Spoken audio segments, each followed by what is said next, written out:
की यात्रा 15 दिसंबर से शुरू होकर 22 दिसंबर तक चलेगी। तेजस्वी यादव के लिए चौथे चरण की यात्रा इसलिए भी महत्वपूर्ण है क्योंकि मुस्लिम बाहुल्य ये क्षेत्र कभी लालू यादव को सत्ता की कुर्सी तक पहुंचाता था। राजनीतिक विशेषज्ञों की माने तो मुस्लिम वोट बैंक तेजी से राजद से छिटक रहा है। अब प्रशांत किशोर यहां मजबूत संगठन खड़ा करने में लगे हुए हैं।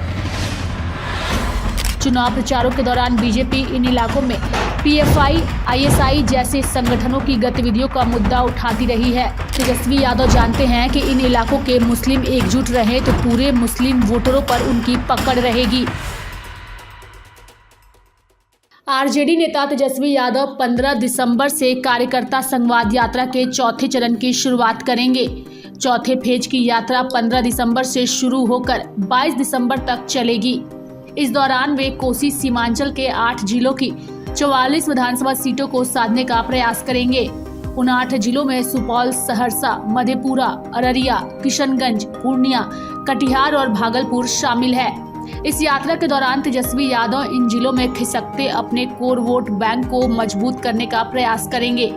तेजस्वी यादव के लिए चौथे चरण की यात्रा इसलिए भी महत्वपूर्ण है क्योंकि मुस्लिम बाहुल्य ये क्षेत्र कभी लालू यादव को सत्ता की कुर्सी तक पहुंचाता था। ऐसे में बिहार की हर राजनीति पार्टी की नजर इसी इलाके में है। राजनीतिक विशेषज्ञों की माने तो मुस्लिम वोट बैंक तेजी से राजद से छिटक रहा है। 2020 के चुनाव में पहले एआईएमआईएम ने यहां की 5 सीटें जीतकर महागठबंधन को झटका दिया था।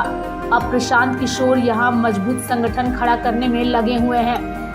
बता दें कि इस यात्रा के जरिए जिन 8 जिलों को तेजस्वी यादव साधने जा रहे हैं उनमें फिलहाल 14 सीटों पर बीजेपी और 13 सीटों पर जेडीयू का कब्जा है, जबकि कांग्रेस के पास 6 और राजद के पास मात्र 5 विधायक है। पिछले चुनाव में यहां से एआईएमआईएम के 5 और माले से 1 विधायक जीते थे।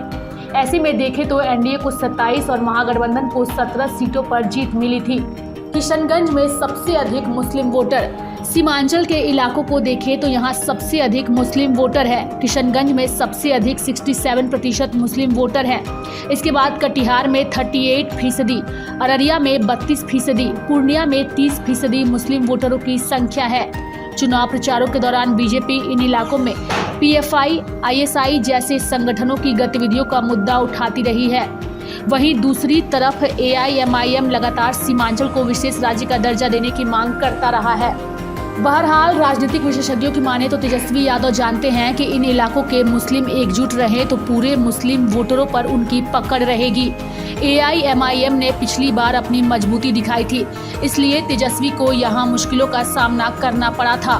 तेजस्वी यादव चाह रहे हैं 2025 से पहले जिस भी तरह की कमी है उसे ठीक किया जाए। उनके कोर वोटर्स ही अगर नाव से उतर जाएंगे तो उन्हें और परेशानी होगी।